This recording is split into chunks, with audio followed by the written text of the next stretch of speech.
Hi guys, it's Stacy from Clothes Live On, and I'm finally doing my March resale report. I am sorry that it's going up a little bit later than I would normally like it to, but better late than never. I wanted to tell you guys what I earned in March, so I'm trying to pull that up right now.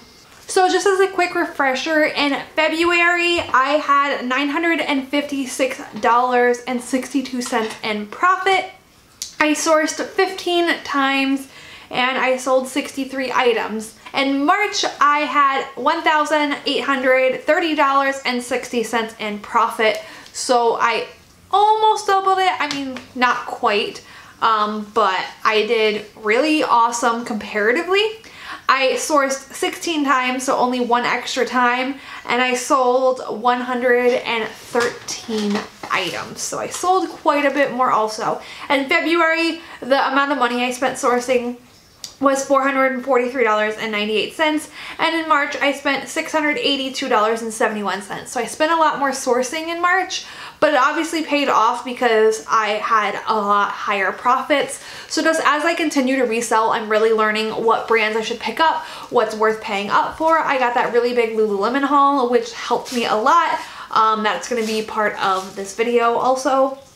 So yeah, let me go over a couple other totals. I told you what I spent. So the total sold price for everything before fees, before anything like that, was $3,272.64. That includes things like shipping on eBay or shipping through like Facebook sales. What I made after fees was $2,513.31. And then, like always, I take out what I spent that month, and that's how I get my profit. Also, the profit on the items that I sold is always different than my actual profit for the month, just because what sold that month isn't necessarily what I bought that month, so that affects that. So my total profit on the items that I actually sold, not factoring what I spent that month, just what I spent on those specific items, was $1,987.02. So it's actually a lot closer this month to what I actually profited. Other months it's been significantly different, but this month it's pretty close. I mean, the profit that I would have made had I not spent that much is a little different, obviously. And I've been getting really bad about like listing my stuff right away. I hang on to it longer than I used to, and I just really need to get better about listing different things. I also wanted to let you guys know, because I don't know if I've said it in my previous videos, that when I'm telling you my profit, it does not factor things like gas. It doesn't factor things like I bought a Dymo printer or any other business expenses that I come across. It literally only factors like, you know, what I spent on the items and then what I got after like the fees and stuff. So that's where that's coming from. So it is my profit on the clothes, but it's not necessarily my actual profit as a reseller for that whole month. But the extra fees, I don't really factor into this just because I keep them in my QuickBooks, and that's where they are. They're there for tax purposes and things like that. But I just like to talk about my clothing profit in this video. So let's break it down a little further. On Poshmark, I sold 77 items in March. I sold 21 items on eBay, 5 on Mercari, 5 on Facebook, and I sold 5 to Crossroads, which is like a buy-sell trade store, kind of like Plato's Closet. So like if I have a bunch of stale stuff, or if I find a flaw and I think they might take it anyway, I will take it there, and then sometimes they buy from me. So that is what I did there. I sold 15 tank tops, 10 short sleeve shirts, 4 3/4 sleeve shirts, 6 long sleeve, 5 swim, 7 pairs of shoes, 1 makeup bundle, 2 cardigans, 5 pairs of pants, 7 jeans, 4 skirts, 20 dresses, 8 skirts, 1 men's item, 1 romper, 3 leggings, 4 pairs of shorts, 1 coat, 1 vest, 2 jackets, 1 bag, like a gym bag, 1 pair of capris, and 4 sports bras. So I had a lot more variety in what I sold in March versus some other months also. Dresses, as always, are a big seller. They were my top seller, but tank tops were really close behind. As you can see from this, I'm starting to really sell summer items, tank tops and shorts and swimwear. Swimwear is a really, really big one for me. I would definitely have sold more swimwear. I'm just like not finding it as fast as I can sell it. I think I currently only have 1 swimsuit listed in my closet, and I just haven't been able to like replenish them as much. You know, I try and still find better brands to put in my closet. Athleta swimwear does really, really well. And I've been leaning toward one pieces. Those seem to be doing really good for me. So but like trendy ones, so things with like cutouts or fringe or just like something along those lines that makes it a little more special. So that's what I've been leaning toward for that. Okay, so those are kind of the breakdowns of that. And then I always like to give you guys some of my top sales and my worst sales, so you guys can kind of see what's doing really good for me. If you want to see a like what sold in April so far video, let me know in the comments down below and I will try and film that ASAP for you guys. I have already had, let me look at my spreadsheet. I've already had 25 sales in April, so maybe I would just do like my top 10 of April or something like that, because 25 would still be a lot for one video. But let me know if you want to see something like that. So my top sale is actually my top sale ever in terms of profit, and it ties my highest like gross, like what I've sold.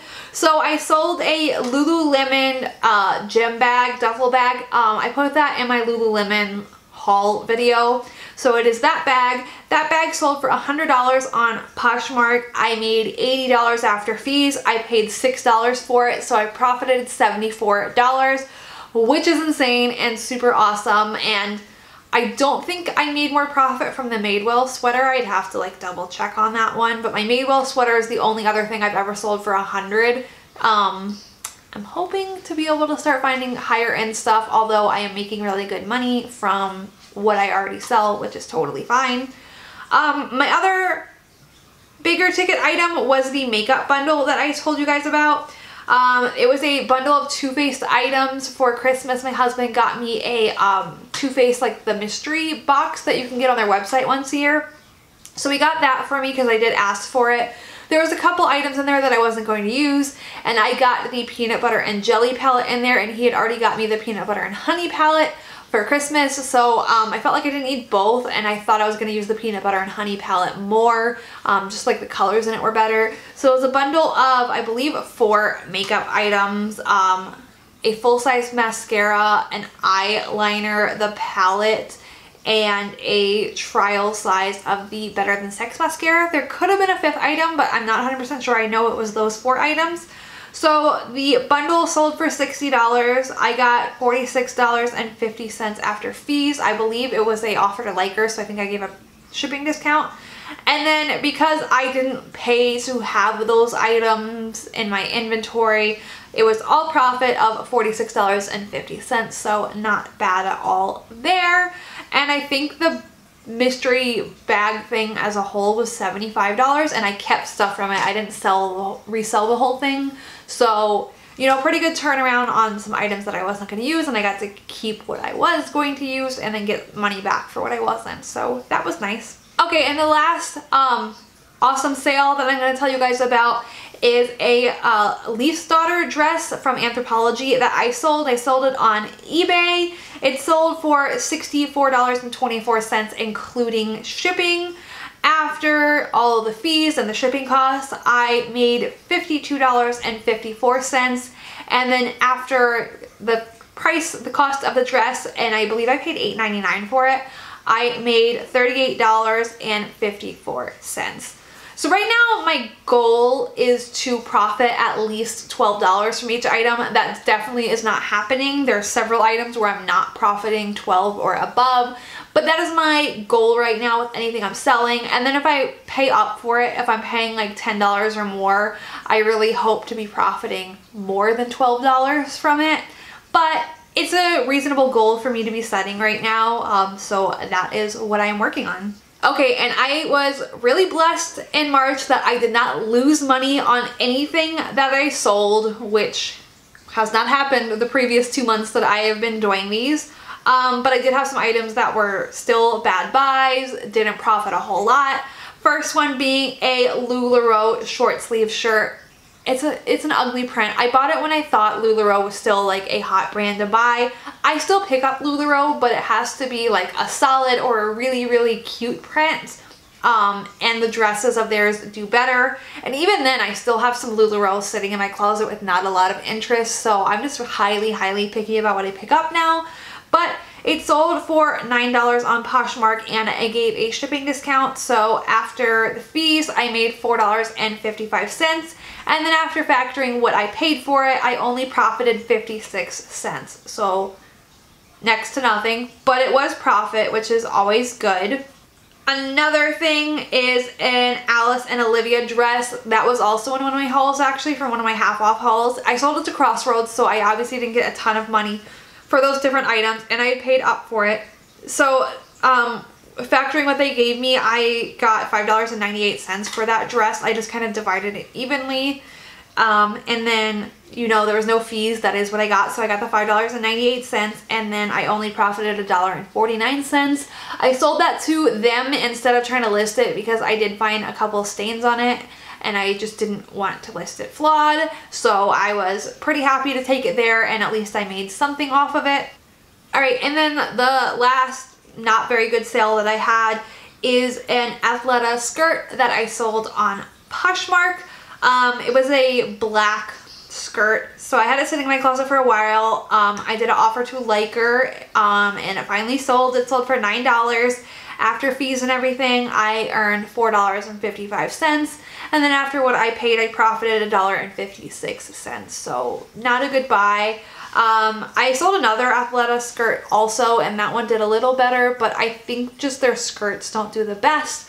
So I probably won't be picking up Athleta skirts in the future. There's just not really money to be made there. I do like Athleta. I've actually not been having a lot of luck with their tank tops either, but if I can find like their dresses or their long sleeve shirts or kind of things that are a little more special, then those still seem to be doing pretty well for me. But I've definitely learned to be a little pickier with my Athleta. Lululemon, I am learning to pay up for. Since I got that big haul of stuff that was only $6 a piece, it's been selling really, really well. So that kind of helped me learn like what different pieces will sell for. And now when I see it at the thrift store, I'm willing to pay up for it. For example, I paid $15 for a black pair of Lululemon shorts. And then they've already sold on eBay for $46 plus shipping. So like things like that, like $15 sounds insanely expensive, but I knew that the turnaround on that was going to be really good and that I would still make a good profit even with paying that high ticket price. So just learning things like that has been really good for me. Black Lululemon bottoms are like, I'm almost always going to pick them up if I can get them for like 16 or under. They sell super, super well. That's what people are looking for. You know, shorts for the summer they're looking for, but people always want the black leggings from Lululemon. So just like, that's kind of some tips for you guys, is that Lululemon is worth paying up for if it's the right piece. I won't pay up for their tank tops necessarily, although sometimes I will. I will pay up for their tank tops $8 or less, and $8 it would have to be super, super, super special. Even then I'm still pretty picky because, you know, the rip tags, it's harder to identify their tank tops for me. Like there's not going to be a size dot in them, so like you always have to measure them and you're estimating the size. So I'm definitely a little pickier about tank tops. I love that most of their bottoms have that size dot hidden somewhere. The jackets for Lululemon sell super, super well, so I will get those for like 20 or under, 20 depending on the look of it, probably closer to like the 15 price point. But yeah, Lululemon is like my love right now. It's just, it sells so good for me. And then my other kind of favorite brands is Madewell. Madewell's always been a favorite for me. It does really, really well for me usually sells very quickly, especially their jeans. Their jeans sell like hotcakes. I sold 2 different pairs of their jeans, I believe it was in March, for 50 bucks a piece. So those are always good to pick up. And my Salvation Army doesn't really mark those up, so I can usually get their jeans for like $8 a piece, sometimes even less if it's like the sale color. So always pick up Madewell jeans if you can find them for a good price. And then just another brand to highlight is Lilly Pulitzer. Their tank tops have been doing pretty well for me. I have a couple that are sitting, but I also have a few that I flipped very, very quickly. People like, especially their like fun printed ones, so keep an eye out for those. I've been had some luck where I got them pretty cheap at the thrift store, and then I didn't sell them for like a ton of money, but they sold pretty quickly for a decent amount, and it was a really good return on investment. So there's a couple brands that you might want to be looking out for, consider paying up for. I don't pay up for a Lilly Pulitzer tank top, but just something to keep an eye out if you can get it reasonably priced. But certain Lululemon is worth paying up for, and Madewell jeans are worth paying up for because you will flip them for quite a good amount. So that is everything I have for this video. I hope you guys liked it. Let me know, like I said, if you want to see a what's sold in April so far video, and I can definitely film that for you guys. Other than that, I will talk to you guys later. Bye.